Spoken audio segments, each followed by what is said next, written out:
অল্প টাকা নিয়ে মরুর বুকে গিয়েছিল কিং খানের দল কলকাতা। অকশনে ৩ ঘন্টা চুপ থেকে পুঁজির প্রায় অর্ধেক টাকা দিয়ে কিনে নেয় মাত্র একজনকে। বিশেষজ্ঞরা অবাক কেকেআর এর কর্মকাণ্ডে। তবে কি দল গোছাতে ব্যর্থ হয়েছে কলকাতা? বিস্তারিত জানাচ্ছেন মোহাম্মদ আদনান। পকেটে মাত্র ৫১ কোটি রুপি নিয়ে সৌদির টিকিট কেটেছিল শাহরুখের দল কলকাতা নাইট রাইডার্স। ৬ জন প্লেয়ার রিটেন করলেও কিনতে হবে মিনিমাম আরো ১২ জন। ব্রিফকেস ভর্তি টাকা নিয়ে আসা বাকি ফ্র্যাঞ্চাইজিগুলোর সাথে টক্কর দিয়ে ভালো খেলোয়াড় দলে নেয়াই ছিল ডিফেন্ডিং চ্যাম্পিয়নদের মূল চ্যালেঞ্জ। মেগা অকশনের প্রথম দিনটা কেমন কাটলো শাহরুখের দলের? প্রথম দিনের নিলাম শুরু হওয়ার প্রায় ৩.৫ ঘন্টা পার হয়ে গেলেও চুপ ছিল কেকেআর এর টিম। টাকা ছিটিয়ে মার্কি প্লেয়ারদের নিয়ে যে টানাটানি চলছিল তার নীরব দর্শক ছিল গেলোবারের চ্যাম্পিয়নরা। কিন্তু সব জোশ যেন লুকিয়ে রেখেছিল ভেনকাটেশ আইয়ারের জন্য।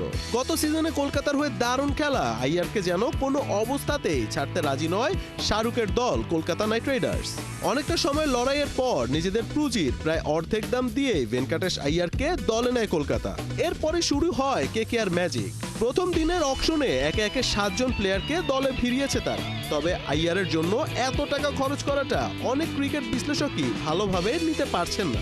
ইএসপিএন ক্রিকইনফোকে দেয়া এক সাক্ষাৎকারে হায়দ্রাবাদের সাবেক কোচ টম মুডি জানিয়েছেন তিনি কলকাতার এমন ডিসিশনে অনেক অবাক।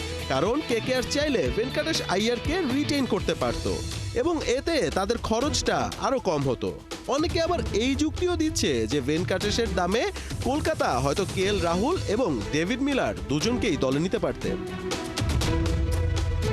তবে সকল যুক্তিতর্ককে পেছনে ফেলে প্রথম দিনে প্রায় ৪১ কোটি রুপি খরচ করে ৭ জন প্লেয়ার কিনেছে কলকাতা।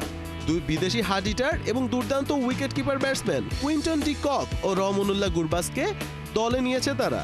এছাড়া স্টার্কের স্থলাভিষিক্ত হিসেবে আফ্রিকান ফাস্ট বোলার অ্যান্ড্রিক নকিয়াও আছে কেকেআর এর ডেরায়। প্রথম দিনের শেষ প্লেয়ার হিসেবে লোকাল মার্কান্দেকে নিয়ে লেগ স্পিনার কোটাও পূরণ করেছে কলকাতা। শেষ দিনে কেকেআর এর কাছে আছে ১০ কোটি রুপি। দলে নিতে পারবেন ম্যাক্সিমাম আরো ১২ জনকে। ডিফেন্ডিং চ্যাম্পিয়নরা অবশ্যই চাইবে কম মূল্যে ইয়াং ট্যালেন্টেড প্লেয়ারদের সাইন করতে। দ্বিতীয় দিনে কলকাতার প্ল্যান কতটা কার্যকর হবে তা জানতে চোখ রাখতে হবে সৌদির মেগা অকশনে। মোহাম্মদ আদনান, একাত্তর।